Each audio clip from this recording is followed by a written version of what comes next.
So I was browsing Amazon, as I'm known to do, and I found 4 new budget multi-tools in orientations and setups that I've never seen before.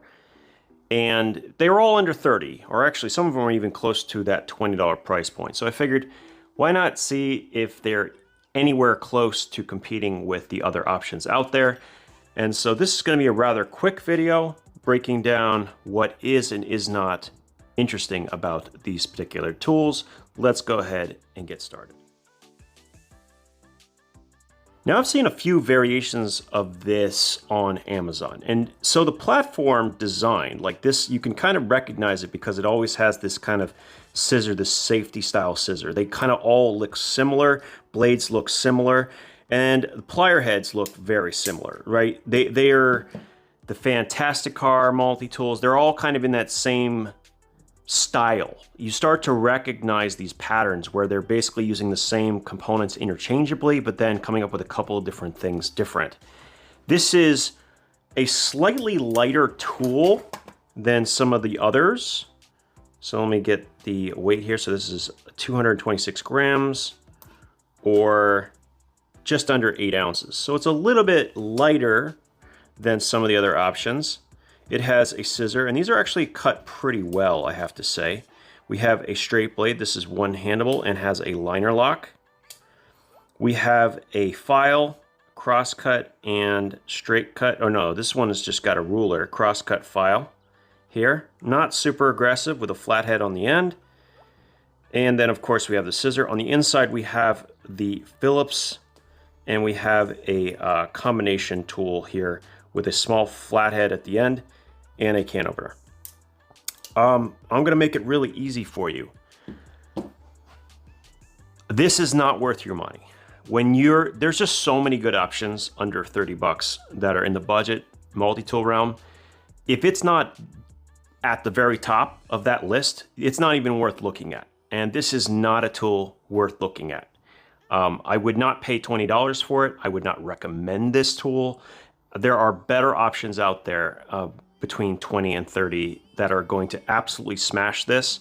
The Work Pro at 19, all of the Byberry Wave clones and the Charge clone that has the pole cutter. There's just so many good options out there with better tool sets, better materials, better fit and finish, the whole thing. So the answer is a no on this one. I would not recommend it. The ability to attach it to a belt loop is interesting, but I don't think this is the model I'd be happy with. It's already significantly heavier than what a Leatherman Signal would be. And it's certainly a lot heavier than something like the Skeletool. So I would say a heck no on this one. Even though it might look appealing, don't be suckered in.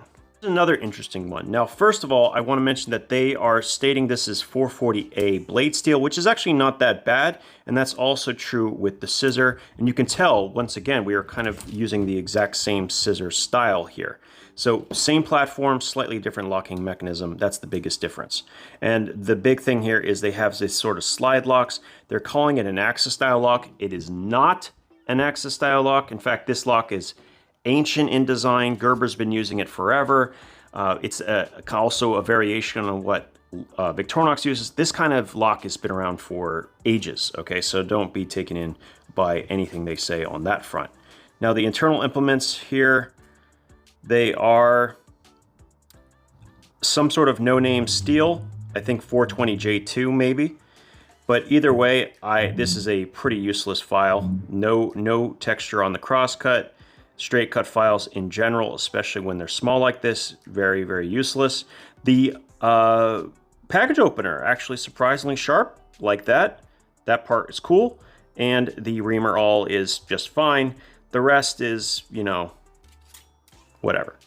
So we have a straight blade. This one actually opens up a little bit easier, has a liner lock.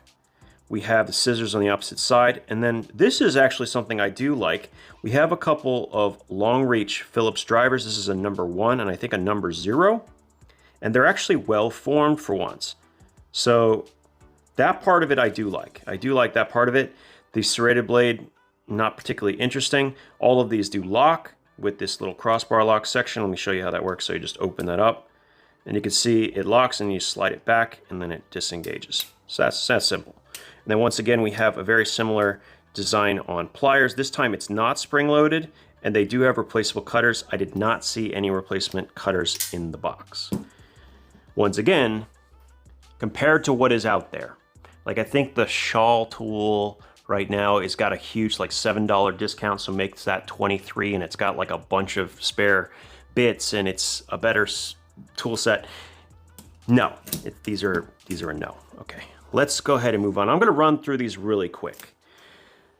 This other one. So this, it turns out to be a lot more similar to past ones I've tested than I realized. The saw on this is done really wonky. There's like this weird piece of metal hanging off. Yeah, I'm not super keen on that. Now, and it doesn't even appear to be tapered, which is the biggest problem because it, okay, no, not really. It doesn't even feel tapered, meaning that the back end of the blade is narrower than the blade itself, making it so it doesn't get bound up. So that's gonna be a really big problem. The scissors here are very flimsy. You can kind of feel the flex, and that's going to become a big issue with the longer blade length. You're gonna have too much flex. The blade 440A, but this one at least is very, very sticky, would need to be adjusted. The file, yeah, pretty worthless, unfortunately. And then we have the Phillips driver. This is probably the best part of the whole thing. The Phillips driver here feels very nicely formed. So really good shape, really good, nice, fine detail work here. A lot of times they are too rounded to stay in position. So I like that overall. And this one came with a bit kit and even extendable drivers.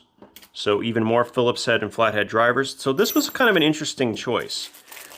Not as bad as the others, and I think for the price it was, I would say, just okay. But yeah, it's not something that I'm particularly happy to have when there are just better options. So here's what I want to conclude with this video before I get into everything else. These tools are representative of designs that were very popular a few years back, ever since we had true wave and surge clones hitting the market, and also some of those weird hybrids that also include hammers and so on. That style of tool in the budget realm is outshining every one of these implements. They're just built better, they have better implementation, and generally even better fit and finish and materials in many cases. So tools like this, they just no longer justify their existence, and in my opinion could all be discontinued and never see the light of day again. We are just very lucky to have so many good options in the budget realm that are worth your money. These are not one of them. That being said, this last tool was probably the one that I was most interested in. So first thing I noticed was it had this double-sided bit driver, and I couldn't tell, and I couldn't find any information to find out what size it was. Unfortunately, these are 5mm, which is like the worst possible size because they're not 4mm. They can't use standard 4mm bits, and they can't use standard 1/4 inch. They're about as rare and as proprietary as they get, meaning that if you lose these, you have no bit driver whatsoever. So that's already a big wash, and it does not lock. Now, this is cool because they actually, the one thing I say that this is neat about is it actually has tools in opposite orientation from each other. So let's say I'm opening the blade here, and then I want to switch straight to the saw. I can rotate it around like this, and I get access to my saw, both of which are line locks. So there's some cool things about this. And actually this saw this time around is done decently. Yeah, it's hard to tell. It actually, you know what? They didn't taper this one either. Nope, not tapered. So that's useless. And then internal implements, they feel a little, when they're like polished like this, and they look a little bit, I'm a little bit skeptical about steels when they're in this form. They don't feel nearly as premium. You can see the rounded edges. They're punched out, most likely. Not always a problem, but the way they're finished makes me hesitant about their quality control. Yeah, I mean, once again, I'm pointing these out because, hey, someone's gonna wonder if these are any good, and I just wanna crush it right now. Do not buy these. None of these are worth your money. There is one aspect about one of these tools that I actually like, and that is the file. So the file on this tool has an aggressive crosscut, which is actually really nice, a flathead, and a full diamond coated side. And it appears to be very flat, which is exactly what you need it to be. This one tool is pretty much the only redeeming feature that this thing has. Otherwise, I would always go with something like the $36 Surge clone from Byberry or something along those lines. You're just gonna get much more value. It's gonna be a higher quality tool. You're gonna have standard 1/4" bits. Yeah, not much more to say. This style of multi-tool is on the out. When we first started talking about these a few years ago, they were kind of the only thing out there. It's all you had. That's not true anymore. So these will not be making it to my list of top budget multi-tools. They will instead be going into the bucket of shame. Let me grab said bucket of shame. Hold on a second. All right, and I'm gonna start this bucket of shame right now. And these can go in there. These will be given away and or sold in the future. Probably just given away.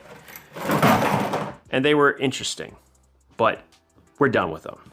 We don't need anything else in that style anymore. There's pretty much nothing that they're offering new. I have seen very little in the budget realm that makes me think that you should do anything other than buy a Wave or Surge clone or the Frankenstein tool. As always, thank you for your time, and we'll talk again soon.